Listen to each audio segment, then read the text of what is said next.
Good morning, everyone. Welcome to Monday. Welcome to Monday Minutes.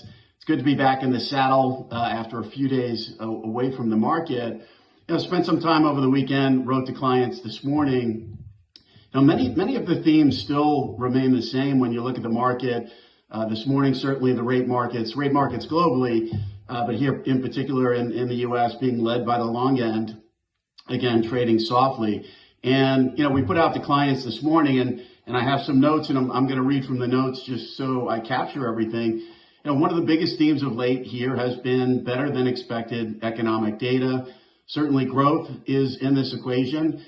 We have, in conjunction with that, deficit spending, $1.8 trillion to end fiscal year 2024 for the government at the end of September. And then certainly a spirit of election outcomes, and in this latest pocket of time, leaning more toward former President Trump. But if you look at the last month, ISM services late September, retail sales last week, the last employment report, the city surprise index bottomed in August, term premium bottomed and has been rising since September.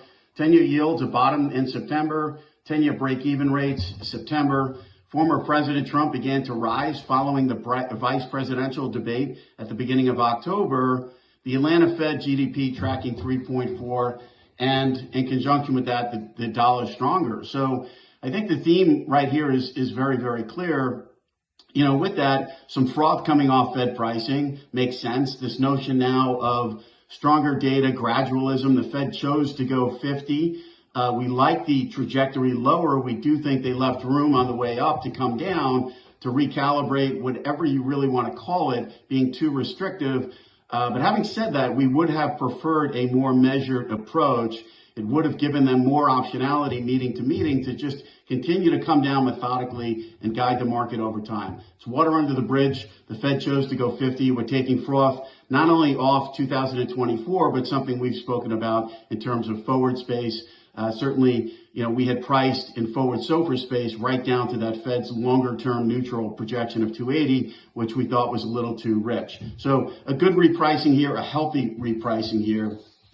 This week, we would say probably not a ton. I think the Beige book probably leads in terms of economic data. The Fed's going to be moving closer to their blackout period. So the market's going to be paying close attention to whatever they can get in terms of Fed speak. And look, it could be a game time decision for this November meeting. But if you look at this pocket of time, and we revert back to notes here again this morning, October 31st to November 7th, we can't remember a week that was filled with so many different dynamics.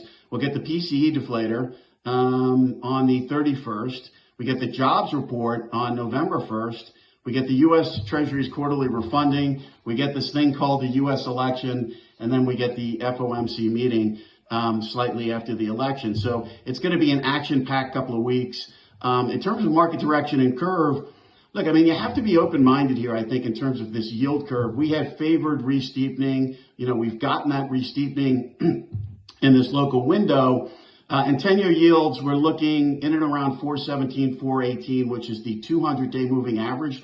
This is the longest time, the longest period, this move from April down to where we got to in September, the longest time that we've spent below the 200-day moving average in 4 years. So it's significant. If we find a way to break above that 200-day moving average, depending on the election outcome, the economy seems to be doing good. Earnings seem to be coming in strong. If we get an outcome of animal spirits, if we get an outcome of lower taxes, if we get an outcome of less regulation, we have to be open-minded to not only the curve steepening, but perhaps the curve steepening in bear fashion with longer end rates leading the way.